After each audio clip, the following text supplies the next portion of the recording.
அப்படின்ற ஃபீல் தான் வரும். ஏன்னா அவர் எடுத்துக்கிற கதைகள் எல்லாமே அந்த மாதிரி தான் இருக்குது. இந்த காலகட்டத்தில் வந்து ஹீரோக்காக என்னெல்லாம் சேர்க்கலாம் அப்படின்னு பார்க்குற ஒரு நிலை இருக்கும்போது இல்லை இதெல்லாம் வேணாம், இவ்வளோ போதும், நான் இவ்வளோ தான் அப்படின்னு சொல்லிக்கிற, கதைக்கு முக்கியத்துவம் கொடுக்குற, அந்த கதைக்கு தேவையான எல்லா வேலைகளையும் கடைசி வரைக்கும் கூட இருந்து பண்ணுற ஒரு அற்புதமான கதாநாயகனாக தான் நான் மணிகண்டன் அவர்களை பார்க்குறேன். ஜீரோ பேலன்ஸ் ஹீரோ இல்லை, ஜீரோ ஃப்ளாப் ஹீரோ அப்படின்னு ப்ரூவ் பண்ணி ஹேட்ரிக் அடிச்சிருக்க திரு மணிகண்டன் அவர்கள் தன்னோட மகிழ்ச்சியை கண்டிப்பாக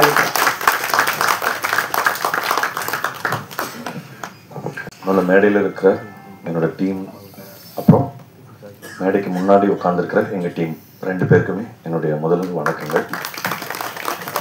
ஏன்னா இவங்களுக்கு வந்து இப்போ முக்கியமாக எல்லாரும் ஒரே டீம் தாங்கிறது வந்து இந்த படத்தோட வெற்றி ப்ரூவ் பண்ணிடுச்சு. இல்லைனா எங்கள் ப்ரொடியூசர்ஸை சொன்ன மாதிரி இவ்வளோ சின்ன குறுகிய காலத்தில் அனௌன்ஸ் பண்ணி முடிச்ச கொஞ்ச காலத்தில் இந்த படத்தினுடைய இந்த படம் எப்படி இருக்குங்கிற செய்தியை நான் ஒவ்வொரு நாளுமே வந்து நீங்கள் எடுத்து சொன்னதுனால தான் ஜனவரத்து வந்து பயங்கர ஜாஸ்தியாச்சு. இதுக்கு வந்து இந்த கிரெடிட் வந்து எனக்கு வந்து பெரிய பொறுப்பு கொடுத்துருக்கோம். ஐயோ அப்பா, இதுக்கப்புறம் ஒழுங்காக இன்னுமே ஜாஸ்தி வேலை செய்யணும், நம்ம வேலை செய்கிறது பத்தாது அப்படிங்கிறது. இப்போ எங்கள் டீமுக்கு நன்றி சொல்கிறது நான் ஆல்ரெடி நிறைய தடவை அவங்ககிட்ட சொல்லியாச்சு. இதுக்கப்புறம் ஆஃபீஸில் கூட பார்க்கும்போது சொல்லிக்கலாம். பட் ஆனால் இந்த விழாவினுடைய நோக்கம் உங்களுக்கு நன்றி சொல்கிறது மட்டும்தான். ஏன்னா யோசிச்சு பார்த்தா ஒரு சார் சொன்ன மாதிரி தான் எல்லாரும் ரொம்ப சின்ன ஹம்பிள் பேக்ரவுண்ட்ல இருந்து தான் வந்திருக்கோம். ப்ரொடியூசர்ஸ்ல இருந்து இந்த படத்தோட மேக்கர்ஸுமே ஒரு யூடியூப் சேனல்ல ஆரம்பிச்சு, இப்போ நானுமே ஒரு யூடியூப் சேனல்ல இருந்தோ, அரல்ஸ் டெலிவிஷன்ல இருந்து, ரேடியோல இருந்து அப்படி வந்த இப்போ இங்க இருக்கிற எல்லாருமே ரொம்ப ஹம்பிள் பேக்ரவுண்ட்ல இருந்து தான் வந்திருக்கோம். இப்போ வந்து சினிமா எடுத்துடலாம், அது பற்றி தனி போராட்டம்னு வச்சுக்கலாம். பட் அந்த சினிமாவை கொண்டு போய் சேர்க்கறது தான் இங்க அந்த கடைசி லெக்கு தான் வந்து இங்க இருக்கிற பிரச்சனை. ஏன்னா எப்படி இப்படி ஒரு படம் வந்திருக்குன்றது எப்படி தெரியப்படுத்துறதுங்கிறது தான் பெரிய பிரச்சனையா இருக்கு. அந்த பிரச்சனைய இப்போ ஒரு பெரிய மலை போல பிரச்சனைய வந்து பயங்கர பனி போன விலக செஞ்ச உங்களுக்கு ரொம்ப ரொம்ப ரொம்ப நன்றி. ஏன்னா வாய்ப்பே இல்லை இப்படி ஒரு சின்ன படம் வந்து ஈஸியா டிஸ்ரெகார்ட் பண்ணியிருக்கப்படும். என்னப்பா இது என்ன படம் இது அப்படின்னு சொல்லி ஈஸியா வந்து டிஸ்மிஸ் பண்ணியிருக்கக்கூடிய நிறைய சந்தர்ப்பங்கள் இருந்தது. பட் அப்படி எந்த வாய்ப்புமே யாருக்குமே கொடுக்காத பிரஸ் அண்ட் மீடியாவுக்கு எல்லாருக்குமே ரொம்ப ரொம்ப நன்றி. அண்ட் இந்த படத்தை வந்து சரியான விதத்துல எங்களுக்கு கைட் பண்ண சுரேஷ் சந்திரா சார் அவரோட டீமுக்கு, அப்புறம் சிட் எங்களுக்கு ஆன்லைன்ல வந்து ரொம்ப பெரிய கேம்பெயின்ஸ் எல்லாம் நடத்தி கொடுத்த, ரொம்ப நல்ல விளம்பர யுக்திகளை எங்களுக்கு சொல்லி கொடுத்த சிட்டுக்கும், அப்புறம் இந்த படத்தை திரையரங்க உரிமையாளர்களுக்கும் விநியோகஸ்தர்களுக்கும், அப்புறம் அது எல்லாத்தையும் தாண்டி தமிழக மக்களுக்கும் சரி. ஏன்னா மீண்டும் ஒரு முறை எனக்கு நானே சொல்லிக் கொள்றது தான் ஓகே. ஏன்னா ஒவ்வொரு தடவையும் என்கிட்ட கண்டென்ட் தவிர்த்து வேற எதுவுமே கிடையாது எடுத்துட்டு போய் ஷோகேஸ் பண்றதுக்கு. ஆனா அப்படி அது மட்டுமே போதும். ஏன்னா அதோட கிரேட்னஸ் என்னன்னா, நான் வேற ஒரு இன்டர்வியூல சொல்லியிருந்தேன், ஒரு பெரிய படத்துக்கு பல கோடி ரூபா பொருட்செலவுல கொடுக்குற படத்துக்கு அதே டிக்கெட் தான், எங்களை மாதிரி சின்ன அதே டிக்கெட் தான். பட் ஆனா ஆடியன்ஸோட கிரேட்னஸ் வந்து அவ்வளோ பெரிய படத்துக்கு நான் இந்த சின்ன கதைக்கு நான் எதுக்கு இவ்வளோ கொடுக்கணும் அப்படின்ற எந்த இடத்துலையுமே அவங்க கேட்கல, எந்த கேள்வியுமே கேட்கல. இப்போ இந்த டீம் உங்களால இந்த 2.5 மணி நேரத்துல என்ன விஷயம் சொல்ல முடியுமோ சொல்லுங்க, நாங்க சப்போர்ட் பண்றோம் அப்படின்னு திருப்பி சொல்லிக்கிட்டே இருந்ததுக்காக தமிழக மக்களுக்கும் ரொம்ப ரொம்ப பெரிய நன்றி.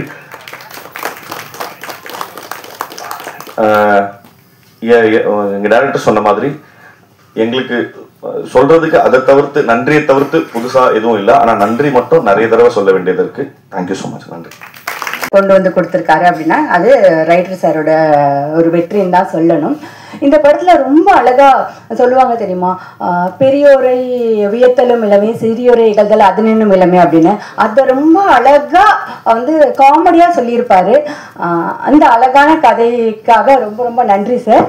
இந்த வெற்றி உங்களுக்கு என்ன மாதிரியான மனநிலையை கொடுத்துருக்கு, அதை எங்ககிட்ட கொஞ்சம் பகிர்ந்துக்கோங்க சார்.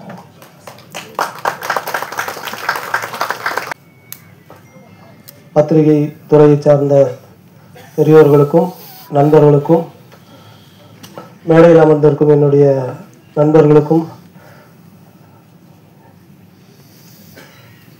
இயக்குனர்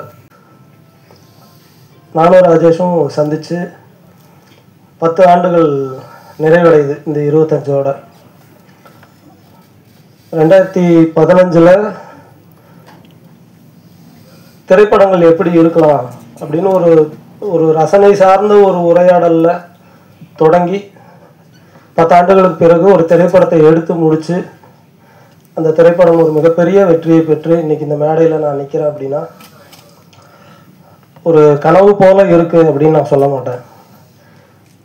ஒவ்வொரு நாளும் இதை பற்றி பேசியிருக்கோம், ஒவ்வொரு நாளும் இதை பற்றி சிந்தித்திருக்கோம், ஒவ்வொரு நாளும் இதுக்காக திட்டமிட்டிருக்கோம், ஒவ்வொரு நாளும் இதற்காக உழைச்சிருக்கோம். அந்த உழைப்புல எங்க கூட சேர்ந்து பயணிச்சவங்க நக்கலைட்ஸில் இருக்கக்கூடிய முன்பு இருந்த இப்போது இருக்கிற அனைவருக்கும், நக்கலைட்ஸ் குடும்பத்தை சேர்ந்த அனைவருக்கும் நான் என்னுடைய மனமார்ந்த நன்றிகளை தெரிவிச்சுக்கிறேன். ஓயாத ஒரு எந்திரத்தை போல நக்கலைட்ஸுங்கிற ஒரு சேனல் எங்களுக்கு பின்னால் இயங்கி இருக்கு. அவ்வளவு மனிதர்களுடைய நம்பிக்கையும் உழைப்பும் வியர்வையும் அதில் கலந்துருக்கு. அதுக்கு நான் என்றென்றும் நன்றி உள்ளவனாக இருக்கேன். அடுத்ததாக நக்கலைட்ஸுங்கிற சேனல் தொடங்கி 8 வருஷம் ஆச்சு. இந்த 8 ஆண்டுகளும் எங்களுடைய கரம் பிடித்து எங்களுடைய ஒவ்வொரு வீடியோவையும் ரசித்து மகிழ்ந்து அதை பாராட்டி நாங்கள் தடுமாறும் போது எங்களை விமர்சித்து எங்களை நல்வழிப்படுத்திய தமிழக மக்களுக்கும் அயல் நாடுகளில் இருக்கக்கூடிய தமிழர்கள் அனைவருக்கும் என்னுடைய மனமார்ந்த நன்றிகளை நான் இந்த நேரத்தில் தெரிவிச்சுக்கிறேன்.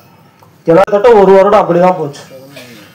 முதல் ஆண்டு யாருக்குமே எந்த ஊதியமும் கிடையாது, வெறும் நம்பிக்கையை மட்டுமே வைத்துக்கொண்டு நம்ம வேலை செய்வோம், அதுக்கு ஒரு பலன் இருக்குங்கிற நம்பிக்கையை மட்டுமே வச்சு எங்கள் கூட சேர்ந்து உழைத்த எல்லாருக்கும் நான் இந்த நேரத்தில் நான் நன்றி தெரிவிச்சுக்கிறேன். அடுத்ததாக சினிமா அப்படிங்கிற ஒரு இடத்துல தடைகள் அப்படிங்கிறது நிறையா இருந்திருக்கு. நாங்கள் சினிமா பொறுத்த வரைக்கும் 1 வருட குழந்தை தான். ரொம்ப பெரிய அனுபவசாலி போலவோ அல்லது எல்லாம் தெரிஞ்ச மாதிரியோ அப்படி பேசுறதுக்கு ஒன்றும் இல்லை. ஆனால்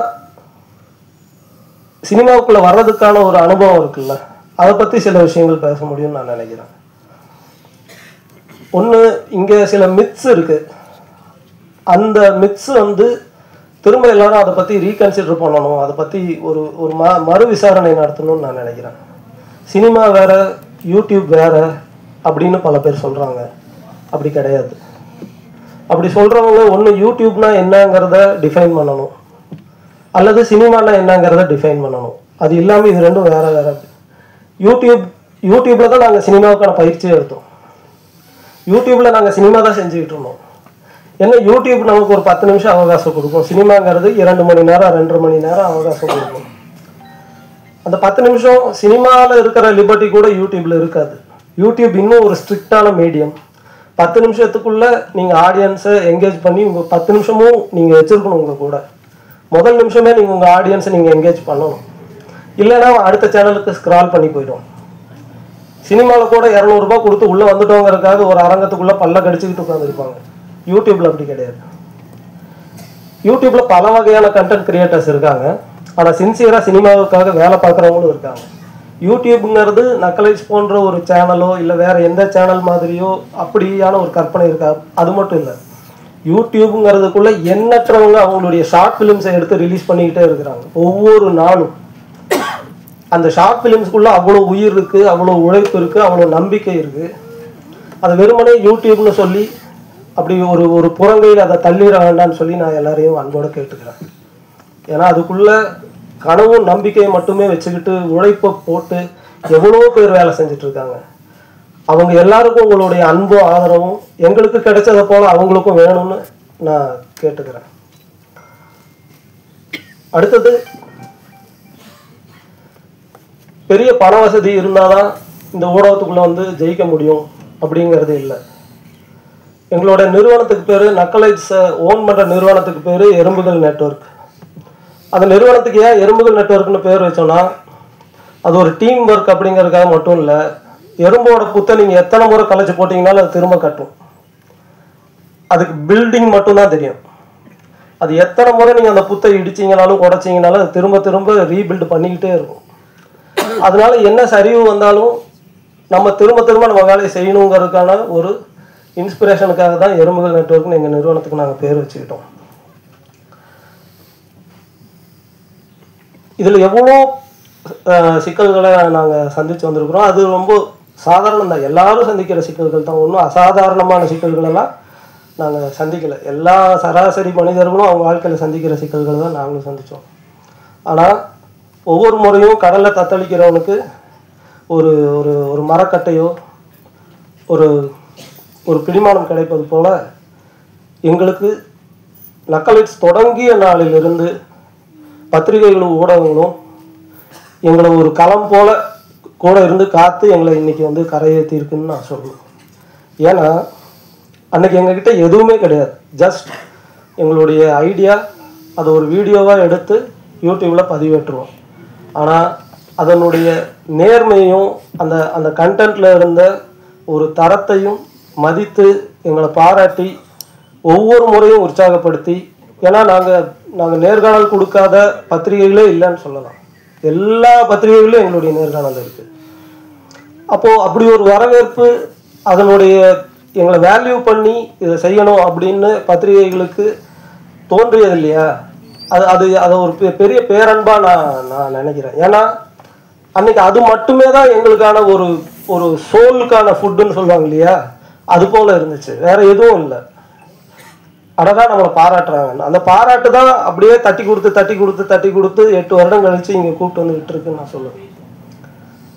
நாங்கள் நக்கலைட்ஸ் தொடங்கி ஒரு ஆண்டுக்கு பிறகு எங்களுக்கு விகடன் விருது வழங்கப்பட்டது. அதெல்லாம் நாங்கள் எதிர்பார்க்கவே இல்லை. எவ்வளோ பெரிய ஒரு என்கரேஜ்மெண்ட்டுன்னு அதை என்னால் சொல்ல முடியாது. ரேடியோ சிட்டியில் எங்களை கூப்பிட்டு அவங்க பாராட்டி நிகழ்ச்சி நடத்தினாங்க. இப்படி எண்ணற்ற ஊடகங்கள்லேருந்து எங்களை பாராட்டியிருக்காங்க, வாழ்த்தியிருக்காங்க. எங்களை பற்றியான ஆர்டிகிள்ஸ் பப்ளிஷ் பண்ணியிருக்காங்க. என்னுடைய அறையில் நான் ஒரு பெரிய கலெக்ஷனே வச்சுருக்கேன். அது ஒரு பெரிய டாக்குமெண்டேஷன். அது எல்லாத்தையும் கலந்து இந்த திரைப்படத்துக்கு பிறகு அதை ஒரு டாக்குமெண்ட் பண்ணி வெளியிடணும்னு எனக்கு ஒரு விருப்பம் உண்டு. ஏன் அப்படின்னா, சாதாரண மனிதர்கள் போராடி தோற்றுருவாங்க அப்படிங்கிறதெல்லாம் இல்லை. சரியான வேலையை செய்யும்போது, அதை முழு நேர்மையோடு செய்யும்போது நிச்சயமாக அதற்கான ஆதரவும் அதற்கான ஒரு பக்கபலமாக ஊடகங்கள் நிற்கும் அப்படிங்கிறதுக்கு எங்களுடைய பயணம் ஒரு மிகப்பெரிய ஆதாரம். எல்லாத்துக்கும் என்னோட வணக்கம், நன்றி. என்னன்னா இப்போ பிரசன்னா, வினோத்னா எல்லாரும் ரொம்ப நேரம் நான் யாருக்கெல்லாம் நன்றி சொல்லணும்னு வச்சிருந்தனோ எல்லாத்துக்கும் நீட்டி விலாவரியாக சொல்லிட்டாங்க. நான் இப்போ திரும்ப அதை கட் காப்பி பேஸ்ட் பண்ணுற மாதிரி இருக்கும். நான் கிட்டத்தட்ட இந்த படத்தோட ட்ரெய்லர் லான்ச்சில் ரொம்ப எலாபரேட்டாக எல்லாத்துக்கு பேரையும் மென்ஷன் பண்ணி சொன்ன மாதிரி அவ்வளோ பேர்த்துக்கும் நாங்கள் எவ்வளோ தடவை சொன்னாலும், இன்னொரு 1000 தடவை சொன்னாலும் அவங்க எல்லாத்துக்கும் தான் நான் திரும்பவும் நன்றி சொல்ல வேண்டியதாக இருக்கும். அவங்க எல்லாத்துக்குமே இப்போ என்னோட பெரிய நன்றி தெரிவிச்சுக்கிறேன். முக்கியமாக வினோத நான் சொன்ன மாதிரி அனௌன்ஸ் பண்ணி ரொம்ப சின்ன டைம் தான் இருந்துச்சு. இதில் ரொம்ப முக்கியமாக பக்கபலமாக இருந்தது மீடியாவோட சப்போர்ட்டு தான், ப்ரெசன்ட் மீடியாவோட சப்போர்ட்டு தான். அவங்க ப்ரெசன்னாக ஆல்ரெடி சொன்ன மாதிரி நான் இப்போ மட்டும் இல்லை, நக்கலைட்ஸ் ஆரம்பித்த 4வது வீடியோலேருந்து எங்களுக்கு 3வது வீடியோலேருந்து எங்களுக்கு ப்ரெசன்ட் மீடியாவோட சப்போர்ட்டை நாங்கள் அனுபவிச்சுட்ருக்கோம், டேஸ்ட் பண்ணிகிட்ருக்கோம்னு நினைக்கிறேன். அது மொத்த நக்கலைட்ஸ் சார்பாக எனக்கு என்னுடைய நன்றியை நான் தெரிவிச்சுக்கிறேன். அண்டு அவங்க 2-3 பேர் விட்டுட்டாங்க, அதை நான் கண்டிப்பாக சொல்லணும். அவங்க ஞாபகப்படுத்துனாங்க, அவங்க தான் எனக்கு ஞாபகப்படுத்தினாங்க. அண்டு முக்கியமாக அதில் சுரேஷ் சந்திரா சாருக்கு கடைசி 2 வாரம் தான் இருந்துச்சு. சுரேஷ் சந்திரா சார் அண்ட் டீமுக்கு எங்களுடைய ரொம்ப நன்றி on behalf of producers and director. And ஆன்லைனில் அதே மாதிரி பண்ண சித் அண்ட் கோகுலோட கான்ட்ரிபியூஷனும் இதில் ரொம்ப அதிகம். அவங்களுக்கும் எங்களுடைய ரொம்ப பெரிய நன்றி. அண்டு ரொம்ப சொல்லணும்னா இது பெரிய நாங்கள் எங்கள் டீமுக்கு நாங்கள் நான் எவ்வளோ தடவை வேணாலும் நன்றி சொல்லிகிட்டே இருக்கலாம். அவ்வளோதான், எனக்கு நன்றியை தவிர வேறு எதுவும் சொல்கிறதுக்கு இல்லை. தேங்க்யூ.